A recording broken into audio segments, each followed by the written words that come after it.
it's an amazing thing to be this blessed.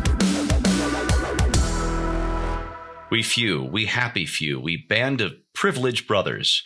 But before we get to that, I'm Steve Green with Bill Whittle and Scott Ott, and this is Right Angle. So hit that subscribe button, hit that thumbs up button, hit the like button, give us 5 stars, give us 10 stars, give us 5 stars twice. We would love that. It helps out. It really does. We appreciate it. Anyway, as I've been watching the news this last week and the war in Ukraine, question's been bugging me. You know, that whole, do we hold our manhood too cheap? And the question that's been bugging me for these last few days is, Steve, what's the most patriotic thing you've ever done? And I looked at myself in the mirror shaving this morning, and I didn't like the answer very much. But before we get to me, let me first address that exact same question to my two compatriots here, Scott Ott and Bill Whittle. Scott, let's start with you. What is the most patriotic thing you've ever done?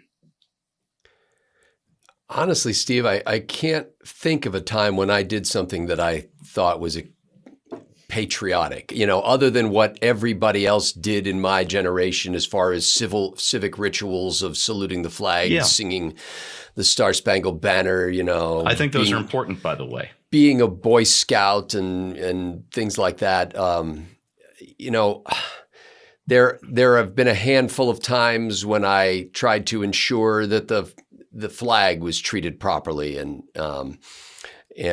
for some reason, I know the reason. I was raised by Jim McMaster. That's the reason. But I was out taking a walk a couple of weeks ago, and they had all these little flags set up around. This must have been way back. This must have been summertime. They had these flags set up around this apartment complex, and there were a bunch of, like hundreds of tiny little flags stuck in the ground. And some of them had fallen over, and I'm walking and I'm trying to keep up a good time and a good pace while I'm walking. And I'm sorry, I can't walk past a flag that's laying on the ground. I have to stop and pick it up, stick it back in the ground, make sure that it's being properly treated. But because I was raised by Jim McMaster, Staff Sergeant Jim McMaster, who was part of the D-Day invasion and part of Patton's army, because I, am the brother of my brother Jim, who served as an A-10 pilot and a helicopter pilot. I can't really think of anything that I have done that would distinguish itself in any kind of sense of patriotism as I've come to know it by the men I've been surrounded with. And I would always like to have thought of myself as somebody who would be willing to sacrifice for the good of his country and his fellow, brothers. I've not been put to the test. I only have an imagined patriotism, and frankly, grateful that I've not been put to the test, and grateful for men like Jim McMaster, who was and stood the test, and therefore I don't have to. Yeah, I don't ask this question to disparage anyone, because we have been fortunate enough to live and in our own little way help continue a country that is immensely blessed in the fact that war has barely touched our own shores since the Civil War. It's an amazing thing to be this blessed, to be this lucky. So, Bill, I turn the same question over to you. Well, whether you meant to disparage us or not, I feel fully disparaged. My apologies. Not my intention, and you know that. So I'll break this down into a couple of different categories. One of them is maybe like, what is the most patriotic effect? And then, maybe like risk.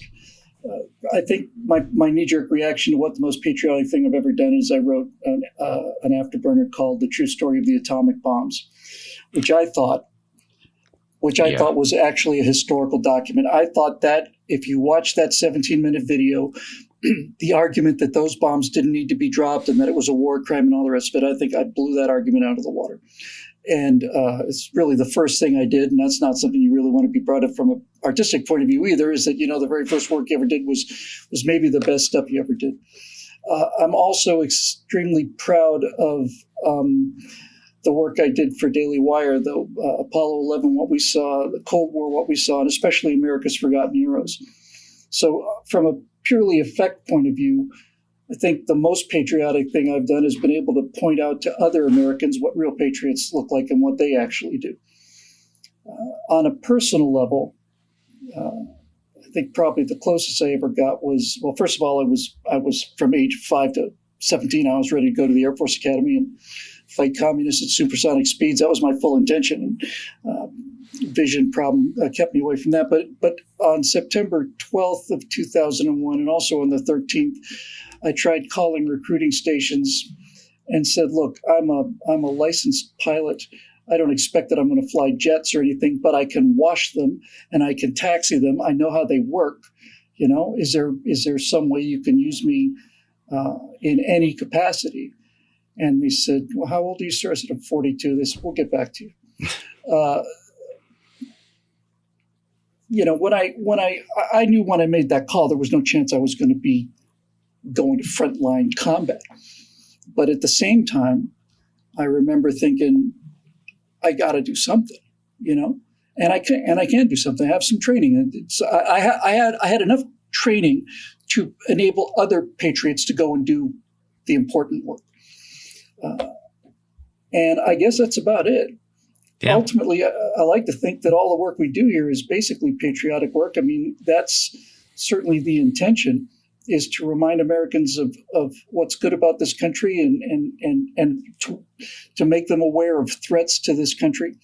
But one of the things that I'm never forget is that people who sign on the dotted line have taken a risk that I did not take, whether I wanted to or not. That's not the point. I didn't. And my happiness and prosperity and my security and all the rest of it is dependent on people who actually did sign on the dotted line and who actually did go. And so maybe in the long run, the most patriotic thing I ever do is something I do almost every day, and that is thank the real patriots who sacrifice so much for us to make sure that guys like me have, biggest problem is I didn't get soy latte. I got an almond milk, and it's worse than Stalingrad. The first thing that came to my mind, it turned out not to actually be patriotic. It was more happenstance. But when I was at Missouri Military Academy for high school, not actually the military, this is junior ROTC, I attended a thing in Washington called Presidential Classroom. And one of the things I got to do was participate in the changing of the guard at the Tomb of the Unknown Soldier. And I got picked for that probably because as a military high school cadet, I had a little bit of military bearing and I could help make that look good. Made my heart swell with pride. But as I said, that was mostly happenstance. And what I settled on is when 9/11 happened, I discovered blogging. I said, I'm going to do this. This is important, even if it's just one tiny voice to defend this country in some small way. I was never going to cut it in the military.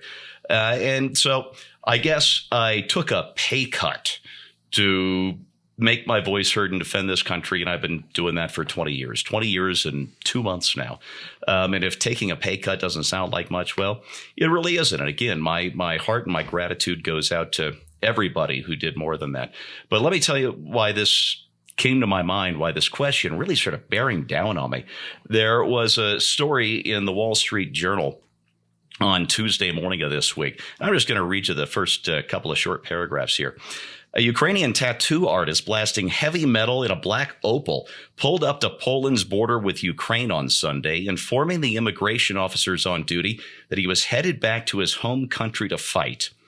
Good, a Polish officer told Nikita Azarkin, I hope I'm not mispronouncing his name, I'm sure I am, age 32, who stepped out and loaded a camouflage print duffel bag full of first aid kits onto a bus heading into Ukraine. He said, I would love not to fight and be alive, but this is the time where if I want to be able to look myself in the mirror, I have to. I have to go. Otherwise, I will live in my own personal hell in my head. That's a patriot. Thank you, sir.